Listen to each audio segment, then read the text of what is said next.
Om Swastiastu. Om Swastiastu. Selamat pagi teman-teman semua. Sebelumnya mari kita ucapkan Angayu bahagia, puji astungkara kehadapan Ida Sang Hyang Widiwasa. Pada kesempatan kali ini Tuhan masih merestui kami bertiga untuk bertemu. Dan pada kesempatan yang luar biasa ini kami akan mendiskusikan mengenai konsep-konsep ajaran agama Hindu yang tertuang dalam kitab Manawa Dharma Sastra. Ini saya bersama kedua teman saya perkenalkan terlebih dahulu. Yang pertama ini adalah Mang Budi. Beliau adalah mahasiswa teologi Hindu. Kemudian yang satunya adalah Mas Denny. Dia dari Jawa. Dia juga mahasiswa teologi Hindu. Dan saya sendiri Gunawan. Di sini saya akan memandu diskusi pada hari ini, yaitu mengenai kedudukan wanita dalam kitab Manawa Dharma Sastra. Ini tentu pembahasan yang menarik ini ketika kita membahas mengenai wanita. Ini terkadang laki-laki ini ketika memandang perempuan ini mempunyai standar ganda yang begitu ekstrim. Dalam kacamata kanannya, dalam mata kanan laki-laki, memandang perempuan ini sebagai belahan jiwa, sebagai ibu dan sebagai ibu dari seluruh dunia. Namun dalam mata kirinya, laki-laki ini memandang perempuan sebagai objek seksualitas, sebagai objek untuk memuaskan indera mereka saja. Ini tentu sebuah hal yang dua sudut pandang yang berbeda, yang mempunyai kebenarannya masing-masing. Kemudian bagaimana Manawa Dharma Sastra memandang perempuan? Ini akan dijelaskan oleh pakar-pakarnya ini. Yang pertama langsung saja Mas Denny. Jadi bagaimana sih Manawa Dharma Sastra memandang perempuan? Silakan Mas Denny, saya persilakan. Dalam Manawa Dharma Sastra, perempuan itu dia diidentikan, dia harus dihormati, dia dijunjung tinggi. Dia adalah setara dengan laki-laki. Mengapa perempuan harus dihormati? Perempuan itu adalah dia sebagai rahim. Dia menjadi dari rahim beliau kita bisa dilahirkan, tempat kita bisa tempatnya kita dilahirkan, dan dari lahirnya kita bisa dilahirkan dari dunia ini. Perempuan itu identik dengan dia memiliki sifat yang lembut dan memiliki perasaannya itu tinggi sekali terhadap mungkin terhadap sesuatu. Dalam Manawa Dharma Sastra bab 3 sloka 56 disebutkan, Yantra Naryatsu Pujayante Ramante Tantra Jiwata Yantraitatsu Napujayante Sarwastalah Liyatia, yang artinya di mana wanita dihormati, di sanalah para dewa-dewa merasa senang. Tetapi di mana mereka tidak dihormati, tidak ada upacara suci apapun yang akan berpahala. Jadi di sini ketika kita menghormati wanita, secara otomatis kita juga para dewa merasa senang. Dan juga kegiatan atau apapun upacara, kalau kita menghormati perempuan, maka upacara tersebut bisa menghasilkan pahala. Misalnya kan kalau kita perhatikan ini ya, dalam kita melakukan upacara misalnya yajna, pasti yang berperan penting adalah wanita, di mana dia kan sebagai sarati yang melakukan. Kalau kita lihat ada misalnya hari-hari suci, hari-hari penting, kita lihat siapa yang paling sibuk di sana. Pasti perempuan. Nggak pernah bisa berhenti, dia pasti lelah, baru bisa berhenti ketika semua pekerjaannya telah selesai. Berbeda dengan mungkin yang laki-laki atau yang laki-lakinya mungkin hanya mengerjakan sesuatu yang sedikit saja, tidak sebanyak yang dilakukan oleh perempuan. Artinya begitu pentingnya peran perempuan dalam upacara keagamaan, dalam kehidupan di dunia ini. perempuan dalam upacara agama itu berperan sebagai sarati, beliau yang membuat pantun dan sebagainya melalui rasanya. Rasa perempuan ini lebih peka daripada laki-laki ya. Ya. Terus yang kedua, kedudukan laki-laki dengan perempuan itu adalah dia setara. Jadi kalau kebanyakan ini biasanya laki-laki itu memandang bahwa perempuan itu lemah. Apalagi kalau masalah pekerjaan, biasanya nggak bisa lah melakukan pekerjaan dengan benar. Padahal tidak, mereka perempuan juga bisa kok melakukan pekerjaan selayaknya laki-laki. Dalam Manawa Dharma Sastra bab 1 sloka 32 disebutkan bahwa Dwija Kertawatmano Diham Adane Adina Puruso Bawat Adina Nati Tasyangsa Wirayama Semjak Laku, yang artinya dengan membagi dirinya menjadi sebagian laki-laki dan sebagian perempuan atau Adana Swari, ia menciptakan raja dari wanita itu. Jadi Tuhan itu dia membagi sebagian laki-laki dan juga sebagian perempuan atau Purusa dan Prabhadana ya. Jadi sebagian laki-laki dan sebagian perempuan ini disebut sebagai Adana Swari. Nah kita bisa melihat bahwa kedudukan wanita dan laki-laki itu setara. Kita bisa melihat kok perempuan bisa memimpin dunia seperti negara. Kita bisa lihat salah satunya ini siapa ya, Presiden Megawati Soekarno Putri. Nah dia kan juga menjabat, dia perempuan, dia menjabat sebagai Presiden Republik Indonesia yang kelima, dan untuk yang pertama kali loh Presiden perempuan di Indonesia. Terus di negara lagi Kosovo yang namanya, dia adalah Ativete Jaga yang dia adalah presiden keempat dan juga pertama yang ada di negara Kosovo. Jadi kita bisa melihat bahwa perempuan itu setara dengan laki-laki. Banyak juga kok yang perempuan sebagai masuk dalam dunia militer, polisi, terus bahkan juga jadi pilot, terus masinis. Kita kan bisa melihat ada juga perempuan yang dia sebagai montir juga kan bisa, kan ada. Jadi kalau kebanyakan orang biasanya melihat wanita itu lemah, tapi tidak, mereka juga bisa kuat kok. Memang kalau secara fisik kalah dibandingkan dengan laki-laki, tapi kalau misalkan perempuan bisa menekuni pekerjaannya, dia bisa menghasilkan pekerjaannya itu jauh lebih baik daripada yang laki-laki. Artinya perempuan ini bisa memerankan peran ganda. Di sisi lain dia bisa menjadi seorang ibu. Namun di sisi lain mereka bisa melakukan sebuah pekerjaan yang dilakukan oleh laki-laki. Bahkan mereka juga bisa bekerja sebagai benteng negara, sebagai tentara, sebagai polisi. Begitu luar biasanya perempuan. Terus di dalam Manawa Dharma Sastra juga disebutkan bahwa wanita adalah sebagai pertiwi. Jadi wanita itu sebagai tempat atau tanah dari kelahiran. Dalam Manawa Dharma Sastra bab 9 sloka 33 disebutkan bahwa Kesetra Buta Semerta Nari, Bija Buta Semertah Uman, Keserta Bija Sami Yogat Sambawah Sarwa Divinam, yang artinya menurut Shruti wanita dinyatakan sebagai tanah, laki-laki sebagai benih. Hasilnya terjadilah jasad bendania yang hidup terjadi karena melalui hubungan tanah dan benih. Jadi wanita ini sebagai tempat untuk sebagai kandungan dari garba ketika manusia. Nah jadi sama saja seperti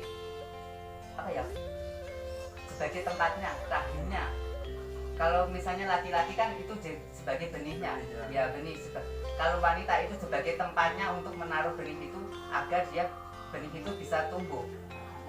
Ya, terus ini wanita juga sebagai sumber dari kehidupan. Kalau ketika wanita itu sudah melahirkan, itu pasti dia akan asinya itu kan sebagai sumber dari bayi tersebut. Selama periode tertentu kan dia hanya boleh bayinya itu kan hanya boleh minum dari ASI tersebut, ya kan? Dimana ASI tersebut kan banyak sekali kandungan gizinya yang diperlukan untuk tumbuh kembangnya si bayi.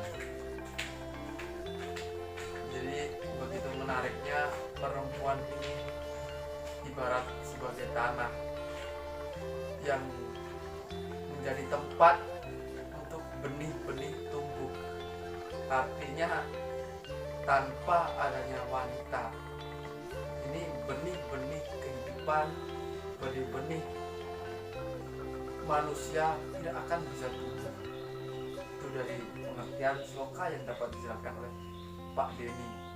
Kemudian selanjutnya nih teman saya ini dari teolog juga, mahasiswa teologi, Mang Budi akan menjelaskan, menjabarkan lebih lanjut mengenai Manawa Dharma Sastra, kedudukan wanita dalam kitab Manawa Dharma Sastra. Silakan Mang Budi. Baik, terima kasih Saudara Gunawan dan Saudara Denny. Di mana dalam Manawa Dharma Sastra juga disebutkan wanita sebagai istri. Di mana dikatakan istri berperan sangat penting dalam kehidupan berumah tangga. Yakni dalam Manawa Dharma Sastra bab 9 sloka 11 menyebutkan sebagai berikut. Atasasya samgraha cainam biaye caiwa no jayat cause dharme nanapak tiam caparinah yasyasya ceksane, yang artinya hendaknya suami mengerjakan istrinya di dalam pengumpulan dan pemakaian harta suaminya, dalam memelihara segala sesuatu tetap bersih, di dalam hal penyediaan santapan suaminya dan menjaga alat peralatan rumah tangga. Yakni peran istri dalam rumah tangga ini sangat penting, karena ia yang bisa menjaga rumah tetap bersih, menyediakan makanan di setiap pagi, sore, dan siangnya itu. Dan juga peran wanita sangat penting dalam rumah tangga, yakni ia kewajibannya sebagai seorang istri memenuhi dan menjaga dan bisa menjaga rumah tetap bersih. Wanita ini sangat penting dalam kehidupan rumah tangga, karena wanita yang menjaga keuangan dari seorang laki-laki supaya tetap dalam pengeluarannya ini segala semuanya teratur oleh perempuan. Ya, berarti artinya dalam rumah tangga pun peran perempuan itu begitu besar. Mungkin ketika kita berpikir, kita bayangin ketika rumah tangga itu tidak ada perempuan, pasti apa yang terjadi? Berantakan. Bahkan penataan di dalam ruangan itu tidak indah, karena perempuan ini yang mempercantik sebuah keluarga, sebuah rumah itu sendiri. Perempuan membersihkan ruangan-ruangan dan sebagainya, penataan, ide-ide keindahan itu muncul dari perempuan. Luar biasa ini peran perempuan. Baik, yakni kelanjutannya yakni wanita sebagai seorang ibu, di mana seorang ibu ini sangat mulia kedudukan seorang ibu, yakni dalam Manawa Dharma Sastra bab 11 sloka 145 menyebutkan slokanya ad upadhyaya dasacarya acaryanam satam pita sahasram tu pitra mata gaura venati ricyate, yang artinya seorang acarya 10 kali lebih terhormat dari seorang upadhyaya, seorang ayah 100 kali lebih terhormat dari seorang guru, tetapi seorang ibu 100 kali lebih terhormat dari seorang ayah. Seorang anak yang begitu dilahirkan oleh seorang ibu yang telah mengandung langsung diterima oleh ibu atau pertiwi, atau dilahirkan di bumi ini. Jadi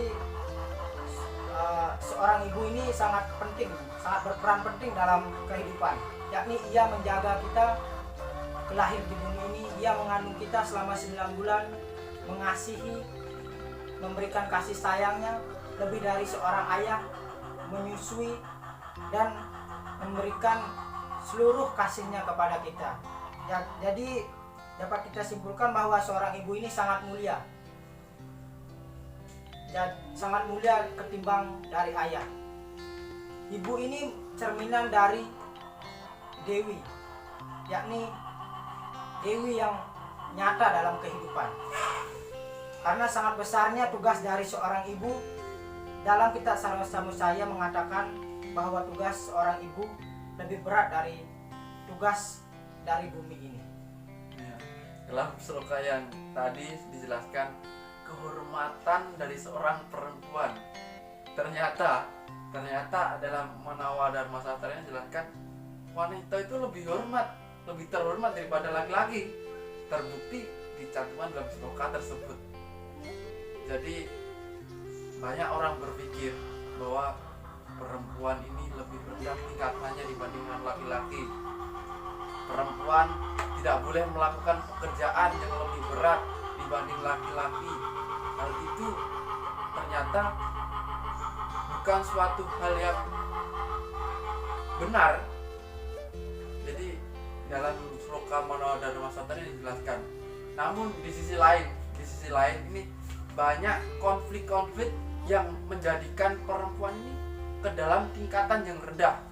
Contoh ini, mereka dijual dalam perkawinan, kemudian ke dalam perdagangan perempuan, kemudian ke dalam perbudakan seksual, dan perempuan yang tidak subur ini tidak diterima oleh keluarganya, oleh suaminya. Jadi banyak konflik-konflik yang menyebabkan perempuan ini berposisi sangat rendah. Bahkan perempuan ini dijadikan barang dagangan untuk dijual. Pembelinya adalah laki-laki. Bagaimana teman-teman, saudara-saudara menanggapi sebuah permasalahan seperti itu? Menanggapi pernyataan dari yang diajukan oleh Gunawan, memang kalau dilihat dari sini laki-laki ini dia menanggapi pertanyaan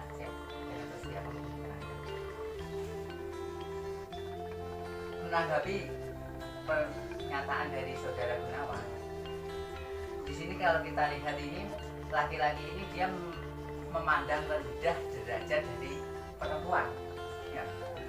Seperti tadi ada dijual, dijadikan perbudakan, terus dijadikan mungkin pemuas alas kebutuhan seksual. Padahal ini kan salah besar. Tadi kan seperti saya sudah jelaskan sama Mang Budi bahwa wanita itu derajatnya kan bisa kalau lebih dihormati kan lebih tinggi daripada si laki-laki. Nah, seperti kalau kita melihat sejarah ini, ada namanya ketika masa Indonesia penjajahan ini, Romusa ini kan ada seorang ini Madiem ini adalah dia dijadikan sebagai momoyi. Momoyi itu adalah pemuas kebutuhan seksualitas dari prajurit. Nah, dia dari penjajah. Berarti kan dia sebagai dia derajatnya kita rendahkan derajatnya, direndahkan. Terus mengenai perbudakan ataupun penjualan nih, kalau kita lihat ini dia adalah inisiatifnya dari si laki-laki atau yang orang yang membutuhkan, bahwa tujuannya adalah untuk mendapatkan uang, ya kan? Dia kaya, apalagi kalau masalah perbudakan ini bisa dihargai dengan wanita itu kan sebagai tinggi, harganya relatif tinggi.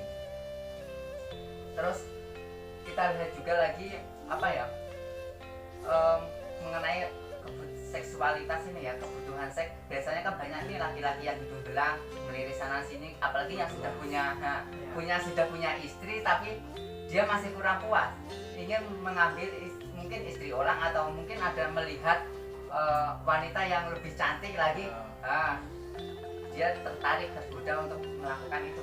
Apalagi ketika ini kita lihat seperti di misalnya kafe-kafe ataupun tempat-tempat prostitusi kayak gitu kan, kita bisa melihat banyak sekali wanita ataupun yang direndahkan dijadikan sebagai alat pemuas kebutuhan. Kemudian Pak Mang Budi gimana menanggapi hal demikian? Dalam hal penyampaiannya saudara Gunawan, mungkin sama dengan pendapat dari Mas Dini. Kalau saya lebih melihat ke sudut pandang dari laki-laki dan perempuan. Jika kita lihat dari sudut pandang laki-laki, mungkin saja mereka atau yang bersangkutan ini kurang puas dengan pasangannya, atau mungkin saja belum mempunyai pasangan sehingga mencari tempat-tempat atau rumah-rumah yang menjual atau memperdagangkan seorang perempuan. Dan jika kita lihat dari sudut pandang dari perempuan, mungkin saja kita bisa lihat dari mungkin saja dia membutuhkan uang atau pekerjaan sehingga dia masuk ke ranah penjualan seks atau prostitusi. Dikatakan juga sebagai budak seks, wanita juga budak seks. Ya, semua tergantung, tidak semua seorang wanita juga melakukan hal demikian. Ini menurut sudut pandang saja. Kalau kita lihat dari sudut pandang wanita ini, mungkin saja dia melakukan hal tersebut karena ia butuh uang untuk memenuhi kehidupannya, atau mungkin saja ia memiliki masalah atau stres di rumah atau dalam keluarganya, seperti itu. Dan juga yang terakhir dikatakan oleh Gunawan, wanita yang tidak subur atau yang tidak bisa mempunyai anak. Mungkin saja ini kita berikan solusi seperti proses bayi tabung, atau mungkin saja ini merupakan sebuah karma yang diterimanya dalam kehidupan ini. Ya, artinya kan banyak konflik yang menyebabkan perempuan ini di posisi yang rendah. Kemudian contohnya perempuan dijual, perempuan dijadikan budak, bahkan ketika perempuan itu tidak mempunyai anak, mereka itu ditolak dalam keluarga, disudutkan. Tentu sebuah permasalahan itu tidak sesuai dengan norma-norma kita, norma-norma kita yang ada di agama. Contohnya ketika manusia, perempuan itu dijual, dijadikan objek seksualitas, objek dagangan. Hal itu kan karena nafsu yang muncul, nafsu dari manusia itu sendiri. Maka untuk itu agamalah hadir membawa sebuah ajaran susila untuk kontrol diri. Maka dalam Manawa Dharma Sastra dijelaskan bahwa kedudukan manusia seorang perempuan itu begitu tinggi. Dan untuk itulah mari kita kembali lagi ke ajaran Dharma. Banyak di dalam kitab-kitab Veda itu terdapat bagaimana kita berperilaku susila dalam kehidupan ini. Mungkin itu saja pembahasan dari kita mengenai perempuan, yang intinya perempuan itu mempunyai kedudukan yang sangat penting dalam dunia ini. Perempuan bisa berperan dua ganda, mereka bisa berprofesi layaknya seorang laki-laki. Perempuan bisa menjadi tokoh-tokoh yang hebat, luar biasa, dan perempuan juga bisa berperan sebagai ibu. Sekian diskusi dari kami. Terima kasih untuk Mas Denny dan Mang Budi yang sudah menjabarkan mengenai kedudukan perempuan di kitab Manawa Dharma Sastra dengan baik. Dan akhir kata, saya mohon maaf apabila ada kekurangan atau kesalahan dalam menyampaikan bahasa dan sebagainya. Saya tutup dengan Paramasanti. Om Santi Santi Santi Om.